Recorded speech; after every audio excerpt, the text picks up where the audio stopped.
Let's see. Torment. Tides of Numa. Tides of Numa.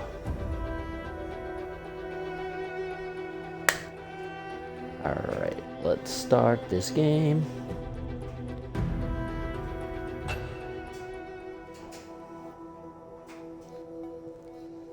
Let's see what happens. We'll see if it's fun. If it's not, also I can hear my dryer very clearly in my headset, so if you can hear that, I'm sorry, but clothes must be dried. Maybe not over the game. Will you be a male or a female? Well, if those are the only two choices, I'll be a dude. Your mind wakes in darkness. Oh, it reads it to me. Fucking sweet. An unfamiliar body. A distant howling surrounds you, louder with each passing second. Insistent and invisible hands slap and tear at the membrane that protects you. Okay. I don't love that I'm being protected by a membrane. Sounds disgusting. Your first emotion is an involuntary and formless panic. You feel you have forgotten something. Voluntary formless panic. My nickname in high school. The world to you, but the details slip away as you grasp at them. The details slip away as you grasp. Okay. I'm gonna look around. The white-pink fleshy cocoon surrounds you. Even as you look, ooh, white pink fleshy cocoon. New band name. And the howling wind forces its way inside. The cocoon rips away, gone before you can grab it, spinning you into a dizzying tumble. You are falling, the world many kilometers beneath you. You catch a glimpse of the horizon, and also the ground beneath you that is approaching deceptively quickly. Not crashing in Texas, I suppose. Slowly collapsing in upon itself. A corona of acid green and black energy playing around its edges. The moon's not. Good thing's not happening to the moon, I guess. You and burns your eyes, but you don't need to see the details of the faraway ground to know you're in serious trouble. You won't survive a fall from this words.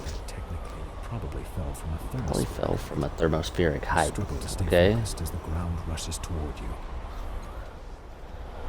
You know what I'm gonna do? I'm gonna dive towards the ground, baby. Let's do it. We're going full keyless. Hands to your sides, and you slice through the air. The wind tears at your face and scalp, and your skin burns under the tremendous speed. The vision blurs, and you are unable to judge how far you've fallen. Keep diving, baby. The faster, the better. Terminal velocity. You have reached the limit of the speed the air will grant you, and now that you enter the lower reaches of the atmosphere, you can feel it thickening around you, and miraculously you are slowing from the frenzied descent. Hell yeah. It's a relative term. You knife through the air, piercing its veils, and you have no time for the poetry of falling. This realization drives itself home as you strike an unyielding surface. As your skin explodes and your organs liquefy on impact, a brief thought flashes through your mind. Your life was utterly and completely meaningless. Oh my god, dude. I didn't know the fucking game was just immediately gonna throw me into like an existential crisis. Well, that's the end of the game, everybody. I died.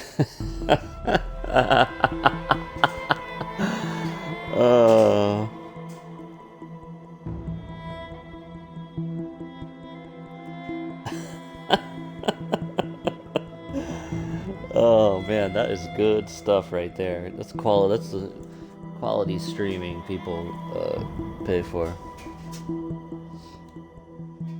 All right.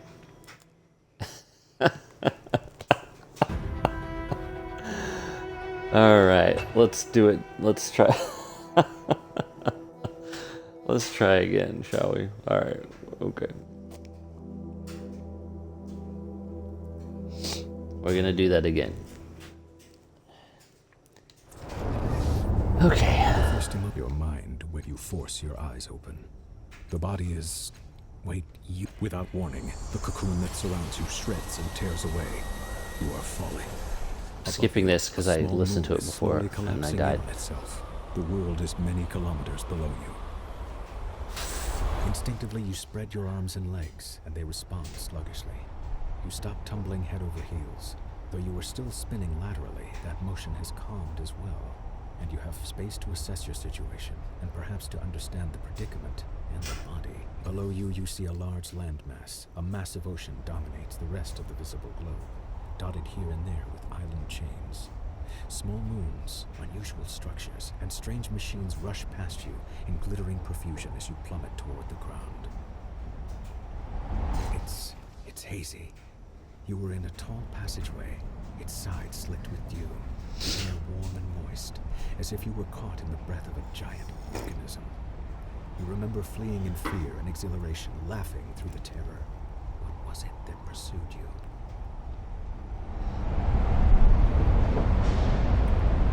Hold on.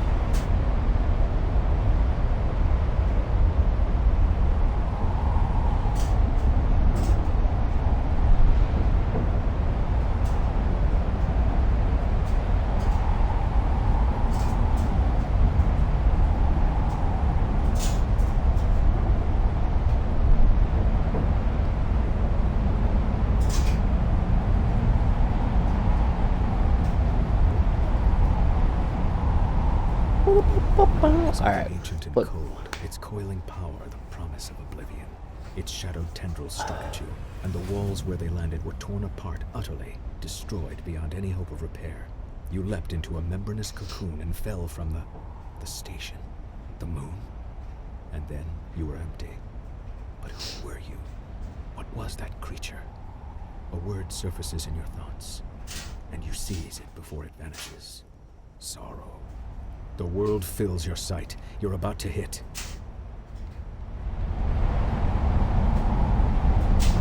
It hurts your mind to recall, but you push past it, a creature of the forgotten world seeking you out across the centuries.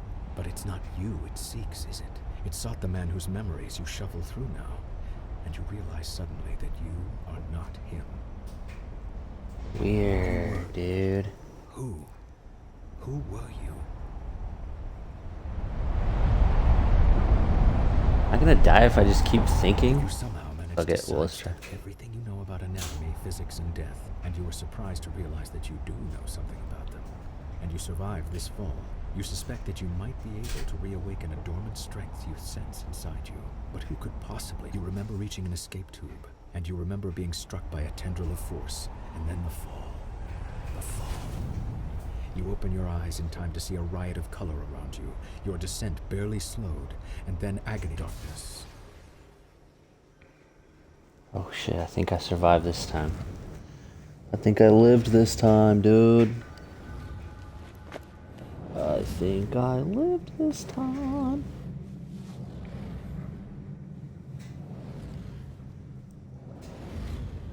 Oh, look at me, okay.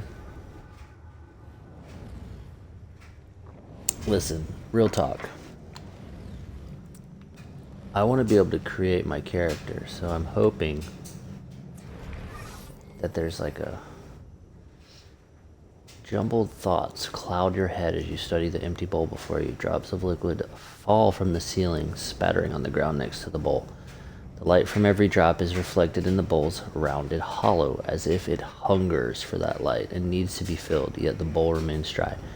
Another drop falls from the ceiling and splashes across the pylons, wasted. Carefully move the bowl beneath the liquid. Shall we try that?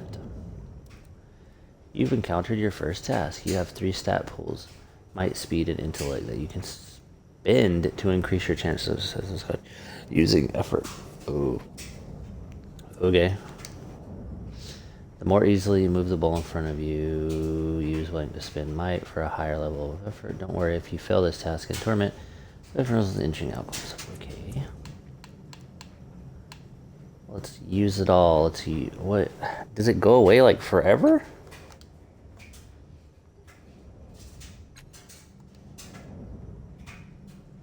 Fuck it. Let's find out. Yeah, okay, I did. It's gone. Alright, well shit. With a deep breath, you move it over the glowing pool of fallen light. Okay.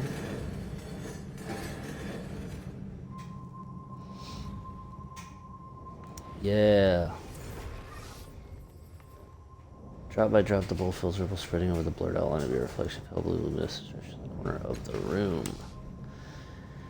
Clear radiance spills across the segmented floor, washing away the nearest shadows and pouring into your mind, melting the ragged edges of your fragmented thoughts. You are not whole, not yet, but you have begun to heal from the damage done in your long fall. Voice calls out from somewhere high above, beyond the reaches of the spreading light. Hello, are you still alive down there? We're up here. Build a path up to us and something. Okay, great.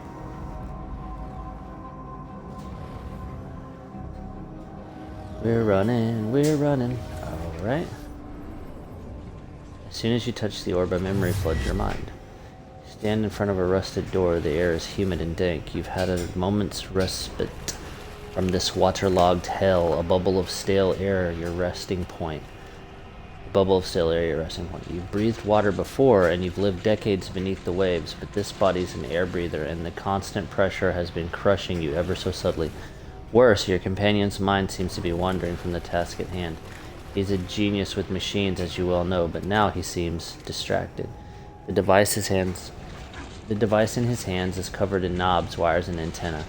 He believes it can get the two of you through the corroded door, but he's merely staring at it. Perhaps he's lost faith in his invention, but that is hardly your concern. This mission cannot be delayed. It must proceed.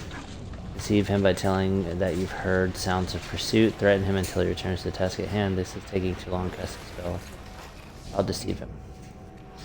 Your words echo clearly, and he looks up surprised as you cut through his indecisive gaze. He grimaces and says, "Alright, we'll be through the door before they catch up." His fingers make minute adjustments to the knobs and blinking levers of the device, and the stale air of your bubble freshens as the door swings open. A dark hallway lies beyond, a passage that links the waterboarded cells and the aquatic viewing areas. What you seek lies there.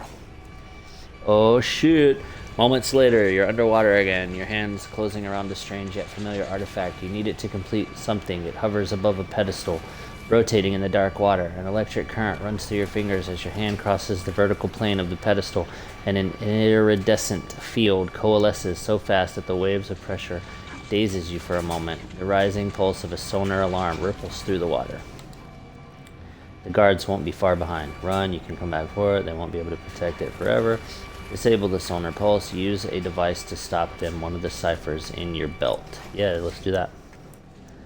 You run urgent fingers over the device, fastened to your waist, the fog rising in your mind. A few can be used against the guards, but will also turn your skin to synth steel or the surrounding water to boiling wax. Hardly ideal.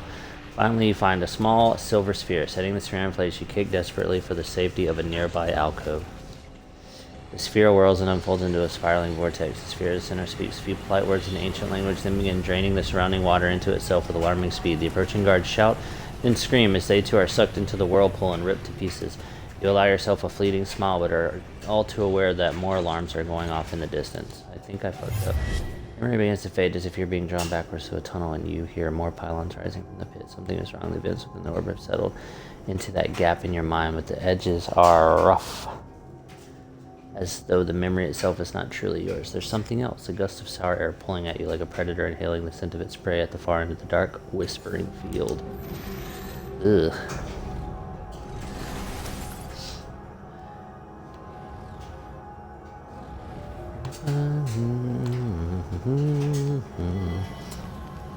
Alrighty. I want to look at this first. You stand beside a woman on a verdant crag. Beneath the two of you is a broad plateau, towering above the overgrowth far below. Strange machines have been built into the cliffside, presumably for reconnaissance or defensive intelligence. Your self-aware humanoid machines drill into the base of the cliffs below. If you were looking for sanctuary, and you were desperately, this seems like the right place. I didn't know about this, the woman says, her voice flat, neutral, her face is turned away from you. What makes this place any more secure than the other ones we found? Draw our attention to the hidden details that your more experienced eye can clearly see. Use your charm to persuade her of the merits of the site and remind her of the time constraints. Yeah, I'm gonna do that. I'm gonna be a charmer.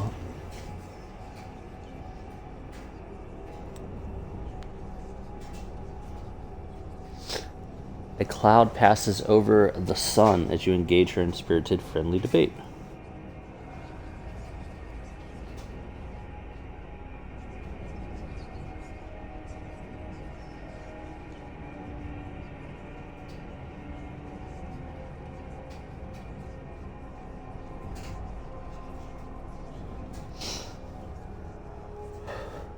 Cloud passes over the sun as you engage in a spirited, friendly debate, pointing out the footprint of a prior world civilization whose power remains untapped. After a few minutes, she laughs, raising her hands in mock surrender. Stop. Your servitors are down there. You've already chosen this as the site, haven't you? She waits for your affirmation and says, alright, I'm convinced. The two of you sketch your plans for the sanctuary, drawing schematics and architectural diagrams, and you descend onto the plateau to examine the open ground. Okay? Having one of the servitors build a shelter for your time here. You try to draw one of the constructs away from its task, but it doesn't respond to your voice. When you lay a hand on its shoulder to reinforce your command, it whirls and strikes you across the face. What the fuck? Turns back to its task, ignoring you. Your companion helps you rise, laughter in her eyes. It seems your construct has other ideas. What's the matter with it?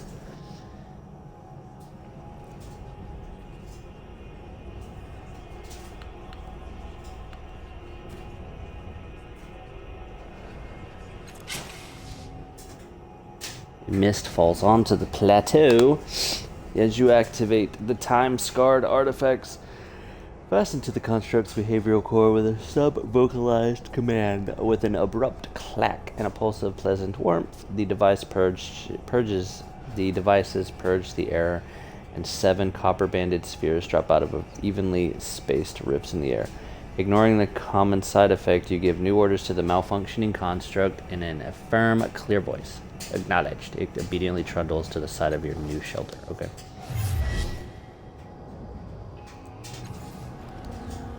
I'm being hunted by a being. There's something following me, and I don't like it. What's this?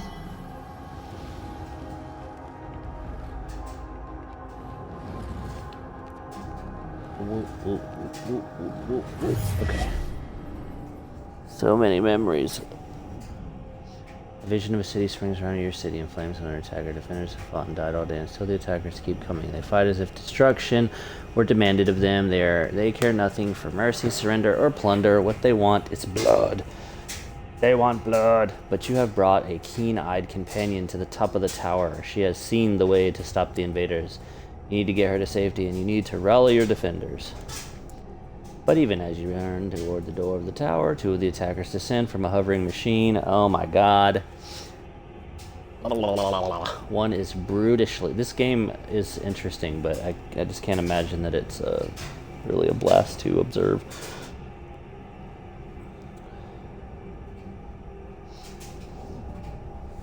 One is brutishly large. His weapon's a vibrating axe. The other is slim, sheathed in glassy armor and holding a hilt with a sizzling invisible blade. Your companion backs away. She's too young to help. Your enemies advance single file, confined by the parapet. Okay, I'm not trading blows with a giant.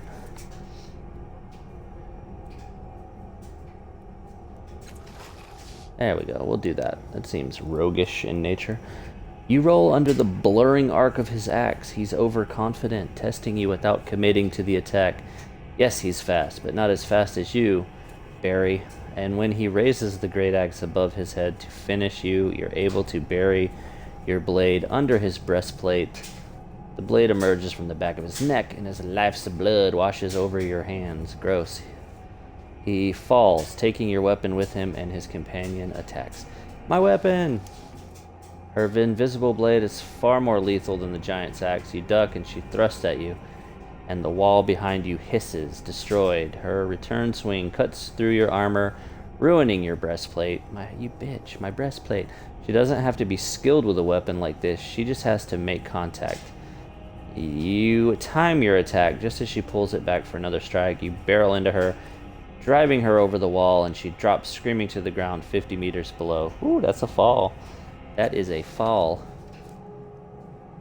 The immediate threat ended. You focus on finding a way back to your allies. You open the tower door and rush down the stairs. The door at the base of the stairs is slightly cracked. Just like all of us, slightly cracked, opening just a bit into the hall, and you hear more of the enemy soldiers beyond. Hurl yourself against the door and knock them to the ground. Crack the door open to sneak past them. Charge through them. Yeah, I'm going to sneak past them. You press yourself against the gleaming door, easing it open, and your breath catches. This is like memories he's reliving, by the way. Obviously, what's happening isn't happening on the scene, or on the screen.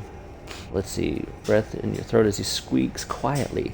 The sound like a bell in your memory. You pause, but the soldiers in the hall continue to talk. You push again, squeeze yourself through the narrow opening, and creep down the blood-stained hall. Memory begins to fade, and you find yourself back in your own body. Your temples throb with the racing force of your heartbeat, and the reclaimed memories blaze within you, like a bonfire on a mountain peak. So poetic.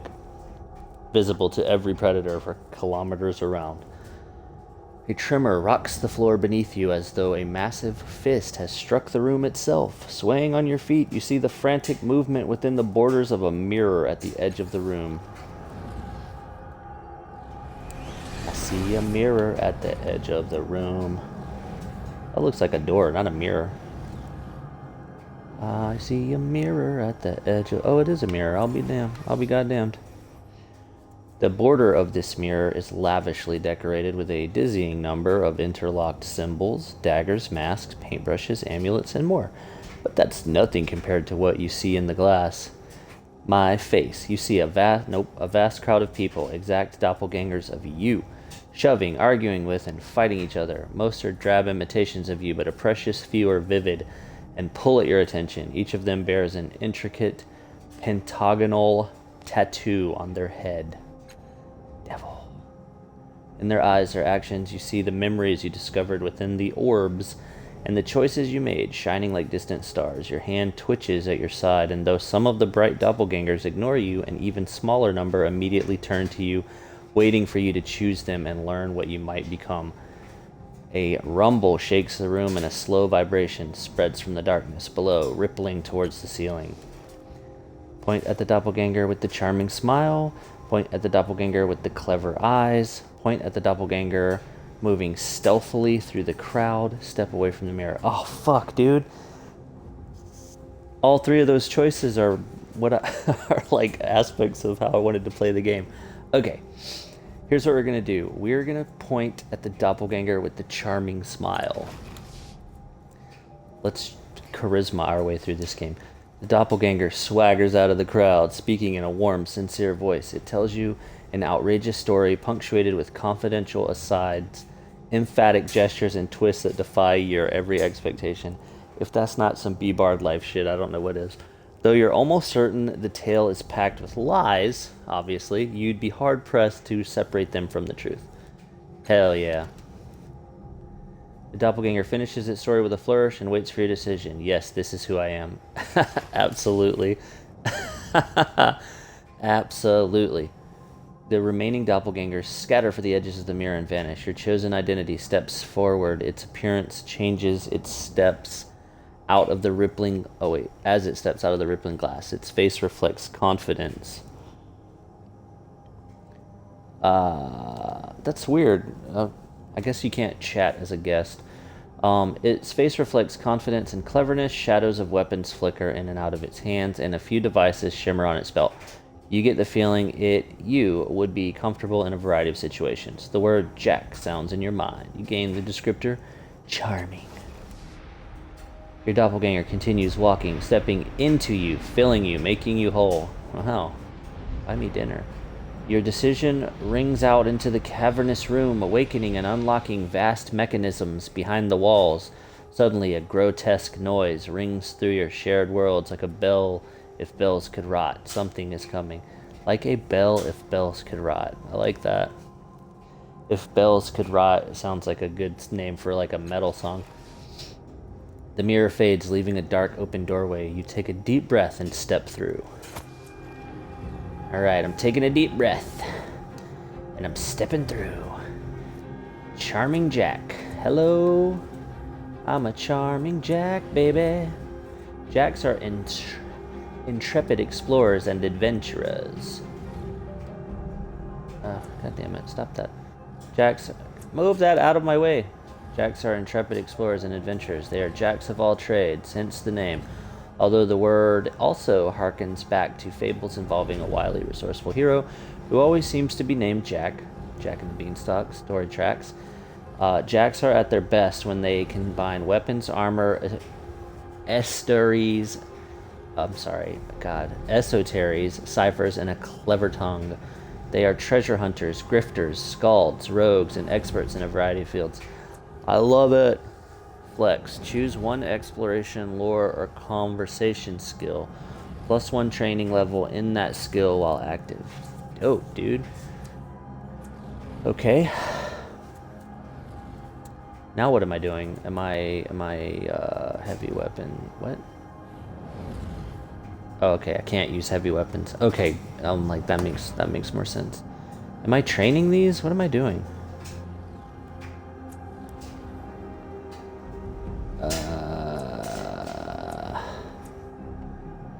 Cool. All right.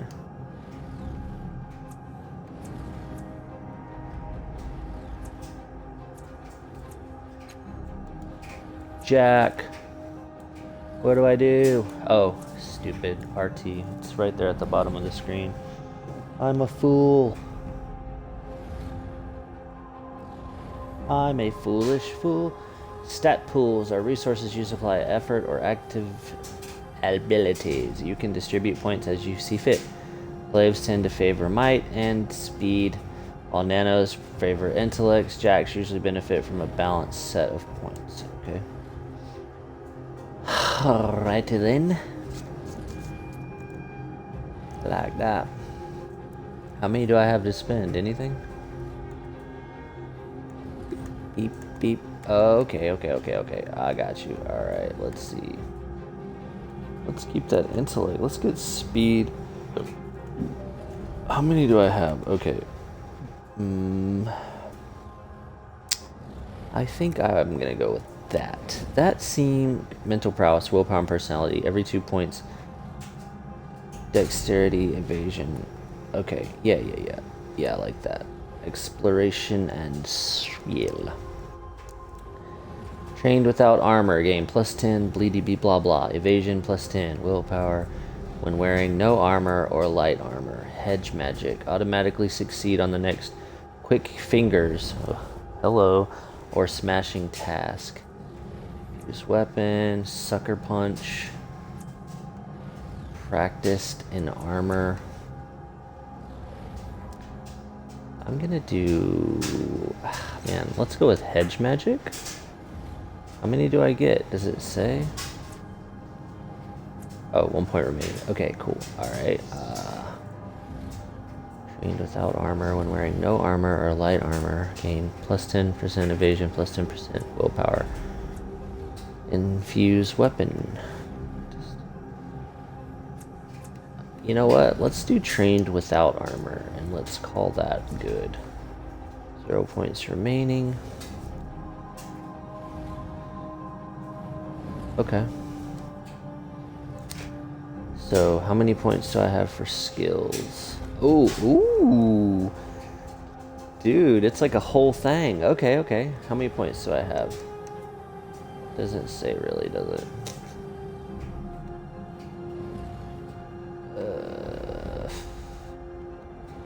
Can I do stealth? Should tell me how many points I have for each. Quick fingers. Manipulate delicate devices. Alright, I like that.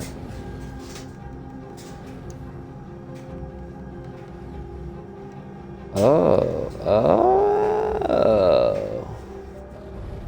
Okay, so I think I only get one. Ah, yep. Okay. Well, you know what? Let's go with that. That's fine for now.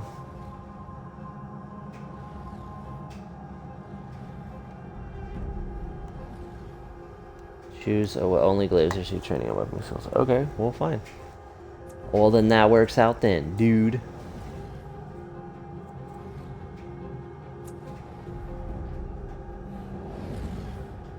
No, I'm into it. I like it. -1 intellect. What? What the fuck? Why? That's okay. I'm still into it. Are you sure you wish to proceed? This is your last chance to change last cast-off's character type or descriptor. Yes. I'm quite sure. Thank you for asking. That's very nice of you. Very kind of you.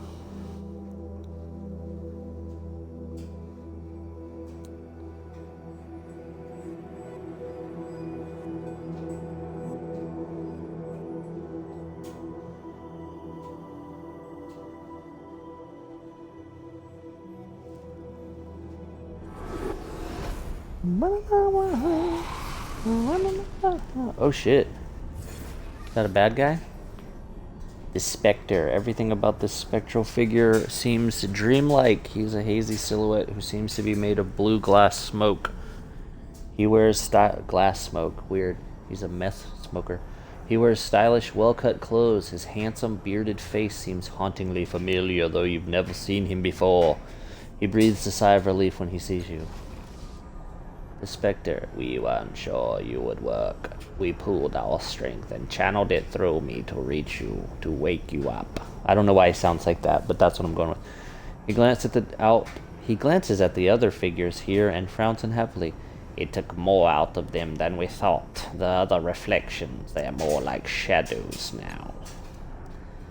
The Spectre. Look, I'll bet you've got a lot of questions. The whole place is basically your mind. Your body's still out there in the real world, healing from that fall. You'll need to get out there and finish the process.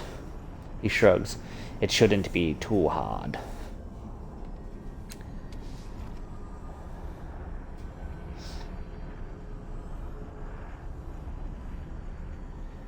Before I met you, it felt like something was hunting me. Do you know what it was? He closes his eyes. That's a memory I don't want to recall. A large black furious. It's our death. It's the sorrow. He closes his eyes. I hope it's lost interest in you. If it finds us, we're done for. You said finish the process. What do you mean by that? After you wake up from this dream state and tune to the tides, you'll need to find something called a resonance chamber. Your body should have landed somewhere near it. Just climb inside and everything will be fine. Hashtag kidnapper van. What do you mean attuned to the tides? Tides are like a force, like gravity or magnetism or something, except they respond to people's actions and perceptions. Your body, that is, your body in the real world, needs the tides to survive. It's not something you need to worry about. Your body will attune as it wakes up. What's a resonance chamber? It's like a Bacta tank. I remember pieces about it, but not the whole. It's a crystal sarcophagus. I remember it having 5 mechanical arms around it and a metal ring set in the floor. I think we were aiming for it when we fell. When you open your eyes in the real world, it should be nearby. Who are those other people? You called them reflections. That's what they are. As I said, it's your mind. You'll find reflections of people you knew, people you met in the real world, and with whom you shared some kind of psychic connection. I don't know how or why, it just happens. If this place is my... God damn it, Billy, you fuck. If this place is my mind, why don't I remember any of this, any of you? It's your mind, a construct built to, I don't know, share thoughts, store your true self. Wait, you know how people say, in the first place? This is definitely the first place of your memory. Well, it was the first place for me anyway. You'd probably know better since it's yours. If you don't remember now, maybe it will come to you later. Tell me about this place again. I told you as much as I know. It's your mind, and that means you're in control. You must need to figure out how to unlock its secrets. I don't know how, but I think the resonance chamber will do that for us. It'll unite us, make us whole again. Okay, sweet. Who are you? I'm Tim. Just kidding. He pauses and looks down at himself, considering a long time before answering. I'm you. I'm a part of your mind, a splinter. I was waiting here for you, and we called you in the memories of the others who are here. I don't know what happened next. Alright. How do you know all this, all that you're telling me? He throws up his hands in frustration. I'm just a part of you. I look at you and I know this place was made for you, for us. I remember pieces of knowledge that comes to me when you ask your questions, but that's all. Alright, bet. How do I get to the real world? There's a portal down there. It'll take you back to your body. Just step through it, and whole tides thing should take care of itself. He crosses his arms. When you wake up, find the resonance chamber and activate it. Then we can... What in the hell is that? Uh-oh. It's the sorrow.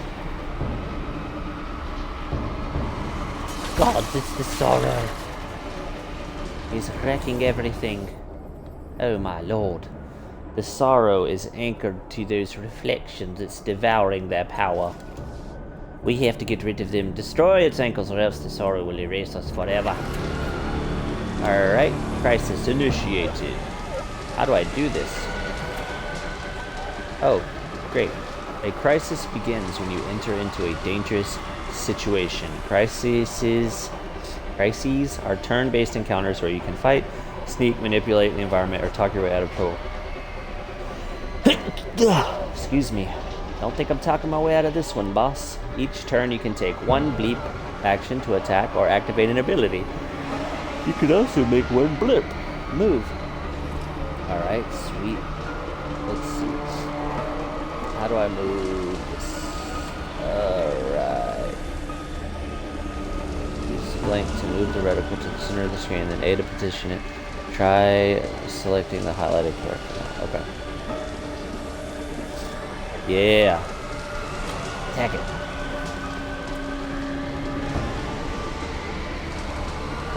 Oh. 65% chance. You know what? Let's go ham, dude. Fuck it. Let's use these points. Yeah, boy. Oh no, it's the Sorrow's turn. Ah, what did that? It's escaping. It's going to hide inside your mind. I don't like that. Now run. Get to the next one. Okay.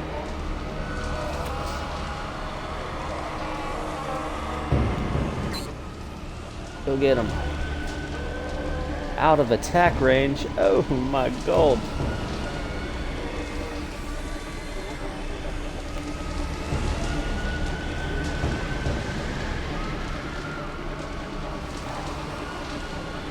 Can I only move on my turn, or can I also attack? Okay, cool. I'd like to attack, please. Attack, no action. Oh my god, what? Guess I'll end my turn. Shit.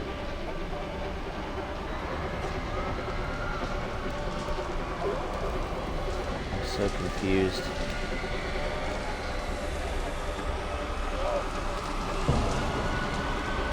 Attack. Attack. What the fuck, dude? Hello?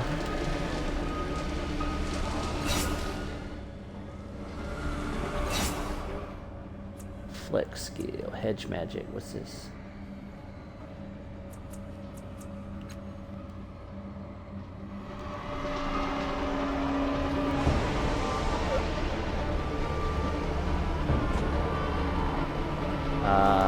What the fuck?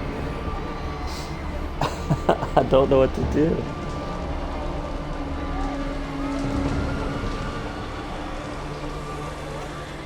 Yeah, I want to do that, but it says I don't have an action.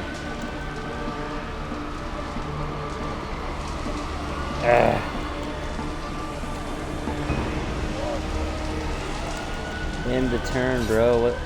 What's happening?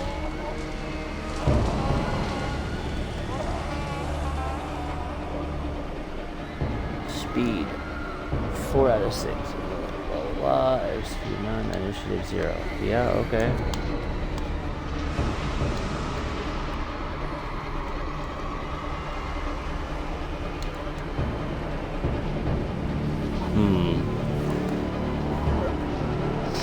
How do I switch back to attack mode?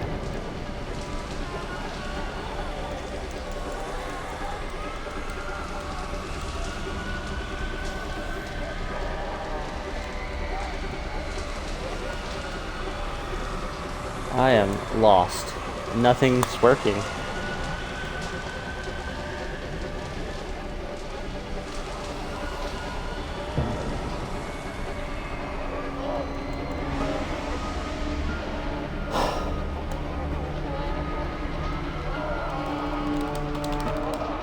That's his in turn. That doesn't work.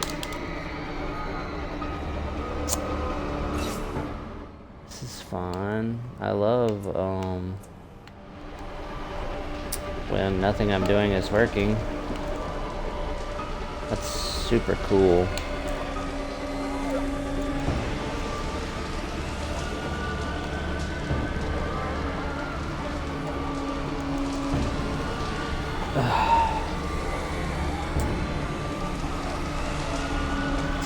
Okay.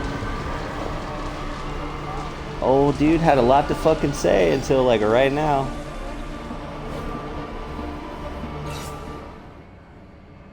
Wait, nothing's fucking working.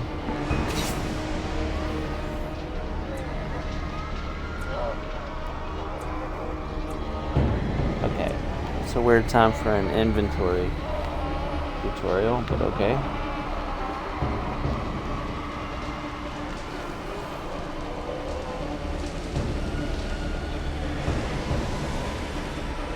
Bro, what the fuck, dude?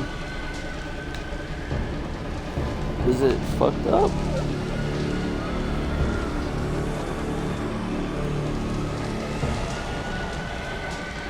Like, I see that it's stuck on movement, right? And that needs to be on attack, but it's telling me I don't have an action.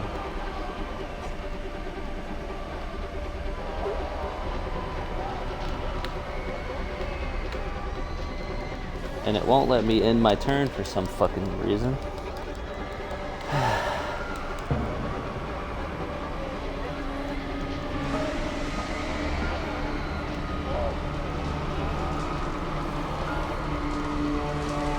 Let's see real quick. Let's see what we can do here.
It appears we have encountered our first glitch in this game.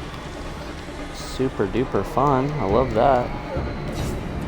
So, I guess we could...